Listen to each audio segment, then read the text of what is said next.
1, 2, 3, come on.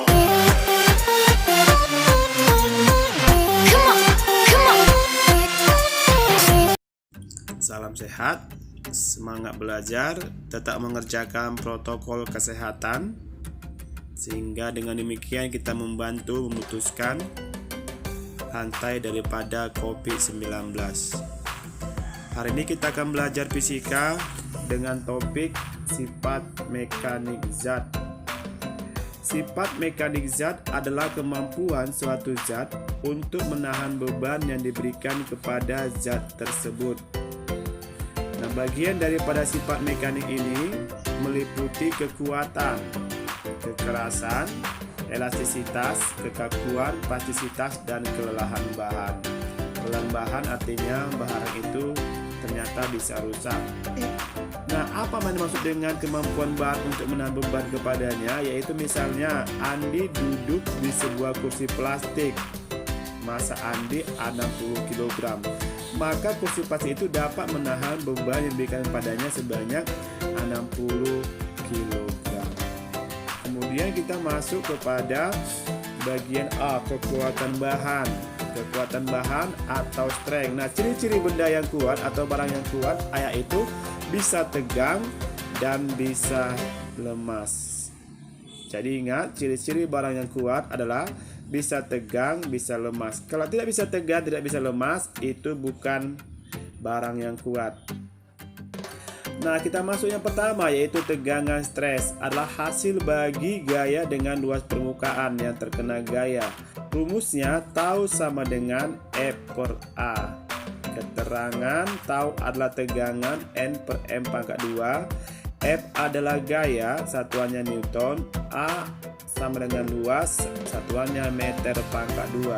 Regangan atau lemas atau strain adalah perubahan ukuran relatif atau bentuk benda yang mengalami tegangan. Rumusnya E sama dengan delta L per L0. Keterangan delta L adalah pertambahan panjang, satuannya meter.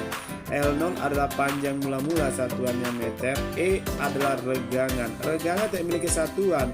Mengapa? Karena dia mengalami kelemasan. Jadi setiap yang lemas tidak memiliki satuan, artinya tidak berguna. Jadi harus selalu bisa tegang dan bisa lemas. Itulah ciri-ciri barang atau benda yang kuat. Masuk kita kepada modulus elastisitas adalah hasil bagi antara tegangan dan regangan. Rumusnya E sama dengan tau per E, di mana E adalah modulus elastisitas, satuannya Newton per meter pangkat 2. Elastisitas bahan adalah sifat benda yang memungkinkan benda kembali ke bentuk semula setelah gaya-gaya yang diberikan padanya dilepas. Contohnya karet dan pegas. Contohnya karet kita tarik maka dia makan panjang, setelah kita lepas dia kembali pendek. Demikian juga pegas, misalnya sok sepeda motor kita, ketika kita naiki dia menjadi pendek, setelah kita turun dia menjadi panjang. Berarti dia memiliki barang yang kuat, bisa dia tegang, bisa dia lemas. Nah, kita masuk kepada hukum Hooke. Hukum Hooke penemunya ialah Hooke. Berbunyi bila sebuah pegas ditarik oleh pasangan gaya, maka pegas tersebut akan bertambah panjang sebanding dengan besarnya gaya yang mempengaruhi pegas tersebut.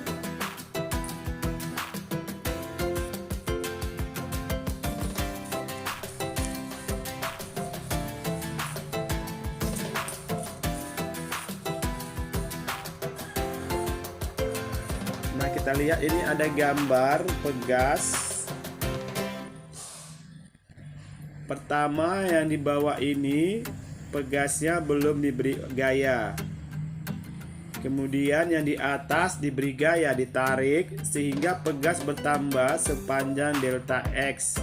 Maka rumusnya menjadi F sama dengan K dikali delta X, di mana F adalah gaya, K adalah konstanta pegas, satuannya Newton per meter, delta S adalah pertambahan panjang atau meter. Nah, di dalam pegas ini mengapa dia bisa menahan beban? Ternyata dia memiliki energi potensial pegas yang rumusnya delta X sama dengan setengah K dikali delta X pangkat 2. Nah, ini sudah kita pelajari pada usaha dan Makanya sepeda motor kita itu nak bisa bonceng 5. Kenapa nak? Karena di situ ada energi pegas yang menolongnya untuk menahan beban yang diberikan kepadanya. Kita masuk kepada susunan pegas. Susunan pegas ada 2, yaitu yang pertama susunan seri. Susunan seri bisa kita lihat gambarnya, yaitu di situ ada pegas ada 2, disusun seri dia ke bawah, disusun seri dia ke bawah. Di sana ada K1, konstanta 1 artinya ketetapan pegas. Kemudian ada K2, konstanta 2, ketetapan 2, artinya bahwa pegas ini memiliki sebuah ketetapan dan memiliki harga-harga. Kemudian ada massa, kemudian ditarik oleh gaya. Dengan demikian muncullah rumusnya. Rumusnya untuk seri yaitu 1/Ks sama dengan 1/K1 ditambah 1/K2. Kalau mau dia menjadi 3 pegas atau 4 pegas, kalian bisa tambahkan di sini menjadi 1/K3 tambah 1/K4 dan lain-lainnya. Kemudian kita masuk kepada susunan paralel. Nah, susunan paralel seperti ini, siswa.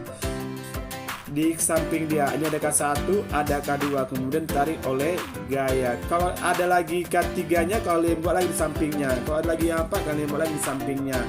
Nah, untuk mencari rumusnya, kita buat ketop sama dengan K1 tambah K2. Ini juga bisa kalian ganti rumusnya menjadi 1/ketot sama dengan 1/K1 ditambah 1/K2 ditambah 1/K3. Bapak ulangi, dapat kalian ganti menjadi 1/ketot sama dengan 1/K1 tambah 1/K2 tambah 1/K3.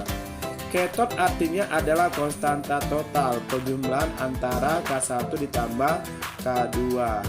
Nah, selain daripada susunan paralel, ternyata susunan pegas dapat kita pelajari, yaitu ada lagi namanya susunan pegas gabungan, yaitu antara seri dan paralel. Sampai situ paham siswa-siswi? Kalau tidak paham silakan ditanya. Kita masuk kepada contoh soal. Contoh soal yang pertama yaitu sebatang kawat dengan luas penampang 5 mm pangkat 2 ditarik oleh gaya sebesar 6,5 Newton sehingga kawat itu bertambah panjang 0,06 cm. Bila panjang kawat mula-mula 60 cm, hitunglah tegangan kawat, regangan kawat, dan modulus elastisitas bahan kawat. Nomor 2, dua buah pegas dengan tetapan 200 Nm dan 300 Nm dihubungkan secara seri dan diberi gaya sebesar 15 Newton. Hitung pertambahan panjang susunan pegas tersebut. Pertama kita kerjakan nomor 1, yaitu diketahui A sama dengan 5 mm pangkat 2, F 6,5, delta L 0,6 cm, L0 60 cm. Ditanya A tahu, B, E, C, E besar. Kita masuk kepada yang pertama. Ini sangat gampang sekali siswa. Kita masukkan rumus. Tahu sama dengan F/A. F-nya 6,5, A-nya 5 mm pangkat 2 menjadi 5 kali 10 pangkat minus 6. Kenapa bisa menjadi 5 kali 10 pangkat minus 6? Langkah pertamanya siswa kita ganti dulu. 5 mm pangkat 2 kita ganti menjadi meter pangkat 2. Itu kan sudah kalian pelajari di SD dan SMP. Di sana 5 mm pangkat 2 kalian ganti dulu ke meter pangkat 2. Paham? Maka hasilnya 1,3 kali 10 pangkat 6 Newton per meter pangkat 2. Kenapa pangkatnya berubah jadi positif? Karena dia naik ke atas. Di bawah negatif, naik ke atas menjadi positif. Nah, kemudian kita masuk kepada bagian B. E sama dengan delta L per L0, 0,06 per 60. Maka hasilnya 0,001. Tidak pakai satuan karena dia regangan. Kemudian kita masuk pada bagian E, yaitu tau per E sama dengan 1,3 kali 10 pangkat 6 dibagi 0,001. Hasilnya 1,3 kali 10 pangkat 6. Maaf, pangkat 9 nak, karena di bawah ada 3 nolnya nak, 1, 2, 3. Pangkat 9 ya nak, maaf. Ini hasilnya 1,3 kali 10 pangkat 9 Newton per meter pangkat 2. Kenapa? Karena di situ ada nolnya 3 di bawah. Bagian nomor 2 kita masukkan K1 sama dengan 200 Newton per meter, K2 sama dengan 300 Newton per meter, F sama dengan 15 Newton. Ditanya delta X, dijawab 1 per ketot sama dengan 1 per K1 tambah 1 per K2 sama dengan 1 per 200 ditambah 1 per 300. Nah, kita samakan penyebutnya nak. Yang mana penyebut? Penyebut biasanya selalu di bagian bawah, yaitu 200 dan 300. Penyebutnya bagaimana kita buat nak? Arti kata menyamakan penyebut adalah supaya kita bilangan itu dapat dibagi dengan bilangan yang asli atau tidak bilangan pecahan. Maka kita buat bilangan penyebutnya adalah 600. Kenapa 600? Karena 600 dapat dibagi 200 menjadi 3. Karena 600 dapat dibagi dengan 300 menjadi 2. Kita jumlahkan 3 tambah 2 menjadi 5 per 600. Maka 1 per ketot tadi kita ganti menjadi ketot, maka menjadi dia 600 per 5. Kenapa ganti menjadi 600 per 5? Karena dia sudah mengalami perkalian silang. Kita bagi nak, ketot sama dengan hasilnya 120 Newton per meter. Maka kita cari pertambahan panjangnya dengan menggunakan rumus hukum Hooke, yaitu F sama dengan K dikali delta X. Delta X sama dengan F per ketot sama dengan 15 per 120. Hasilnya 0,125 meter. Mudah kan nak? Nah, jika tidak paham boleh bertanya kepada Bapak, karena habis contoh soal kita wajib mengikuti yang namanya soal. Nah, tugas ini ada 3, silakan dikerjakan dengan menggunakan yang namanya jalan seperti contoh soal yang telah Bapak buat tadi. Selamat mengerjakan, tetap di rumah, jaga jarak, gunakan masker. Dengan demikian Anda memutuskan rantai COVID-19 di muka bumi ini. Thank you.